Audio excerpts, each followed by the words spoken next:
அம்பானி குடும்பத்திற்கு சோறு போட்ட பூமி ஜாம்நகர். ஜாம்நகரில் அம்பானி குடும்பத்தை நடத்த வேண்டும் என மோடி அழைப்பு விடுத்தது ஏன்? குறிப்பாக ஜாம்நகரை இந்த திருமணத்திற்கு தேர்வு செய்தது ஏன்? அனந்த் அம்பானி பேசிய நெகிழ்ச்சி தகவல். பிரதமர் மோடியின் வெட் இன் இந்தியா அழைப்பால் ஈர்க்கப்பட்டதாகவும், திருபாய் அம்பானியும் முகேஷ் அம்பானியும் ஜாம்நகரில் தங்கள் தொழிலை தொடங்கியதால் கடின உழைப்பில் வளர்ந்த அந்த ஜாம்நகர் தங்களது அதிர்ஷ்டம் என பல தகவல்களை கூறியிருக்கும் அந்த பிரம்மாண்ட திருமணத்திற்கான இடத்தேர்வு குறித்து இந்த தொகுப்பில் பார்ப்போம்.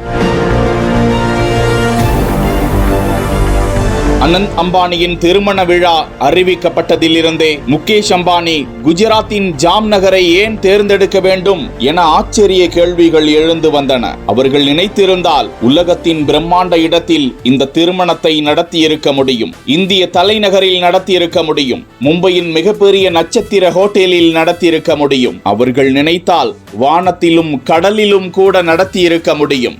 ஆனால் குறிப்பிட்டு குஜராத்தின் ஜாம் நகரை தேர்ந்தெடுத்திருக்கிறார்கள். இந்த திருமணத்தில் பில்கேட்ஸ், இவாங்கா ட்ரம்ப், பாடகி ரிஹானா நிகழ்ச்சி என வெகு சிறப்பாக நடக்கிறது என்று முன் செய்தியில் பல தகவல்களை கூறியிருப்போம். இந்த இடத்தேர்வு குறித்து அனந்த் அம்பானி பேசியுள்ள தகவலில், ஜாம்நகர் தனது பாட்டி பிறந்த இடம் என்றும், தனது தாத்தா திருபாய் அம்பானி மற்றும் தந்தை முகேஷ் அம்பானி ஆகியோர் தங்கள் வணிகத்தை தொடங்கிய நகரம் ஜாம்நகர் என்றும், இங்குதான் வளர்ந்த இங்கு கொண்டாட்டத்தை திட்டமிடுவது தனது அதிர்ஷ்டம் என்றும், குடும்பத்தின் ஜென்ம பூமி என்றும், தனது தாத்தா மற்றும் அப்பாவின் கர்ம பூமி என்றும், தங்களது முன்னோர்கள் ஜாம்நகர் தான் நமது வீடு, உங்களது திருமணத்தை இங்கே செய்து கொள்ளுங்கள் என அறிவுறுத்தி இருந்தார்கள் என்றும், முன்னதாக இந்த திருமணத்தை சர்வதேச அளவில் பல இடங்களை இந்த திருமணத்திற்காக தேர்ந்தெடுப்பது குறித்து பேசிக் கொண்டிருந்த போது நவம்பர் மாதத்தில் பேசிய பிரதமர் நரேந்திர மோடி மன் கி பாத் வானொலி உரையில், சில பெரிய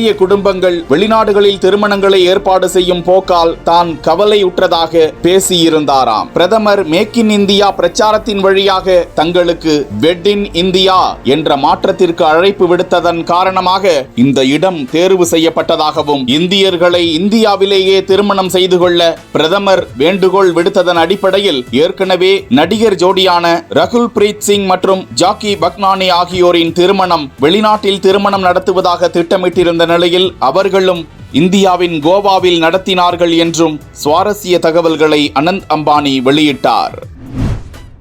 ஒரு ஃபங்க்ஷன்னா அதிகபட்சம் எவ்வளவு டிஷ்ஷஸ் சமைப்பாங்க? ஒரு 100 இருக்குமா? ஆனா இங்க நடக்க போற ஃபங்க்ஷன்ல 1-2 கிட்டத்தட்ட 2500 டிஷ்ஷஸ் சமைக்க போறாங்களா. அதுவும் வரப்போற கெஸ்டுக்கு ஏத்த டயட் படி இதை சமைக்க போறாங்களா. இதுல எந்த ஒரு ரிப்பீட் ஃபுட்டுமே கிடையாதா. கேட்கும் போதே ஆச்சரியமா இருக்குல்ல. இது வேற எந்த நிகழ்ச்சி இல்லைங்க, அம்பானி அவர்களுடைய வீட்டு நிகழ்ச்சியில தான் நடக்க போகுது. வாங்க இதை பத்தி விரிவா இந்த வீடியோல பார்க்கலாம். ஜூலை 12ஆம் தேதி ஆனந்த் அம்பானி மற்றும் ராதிகா மெர்ச்சன்ட் தம்பதி திருமணம் நடக்க இருக்கு. இதுக்காக இப்பவே கொண்டாட்டங்கள் ஆரம்பமாயிடுச்சு. 2022 டிசம்பர் மாதம் பாத்தீங்கன்னா இவங்களுக்கு என்கேஜ்மெண்ட் நடந்து முடிஞ்சது. அப்ப கூட எக்கச்சக்கமான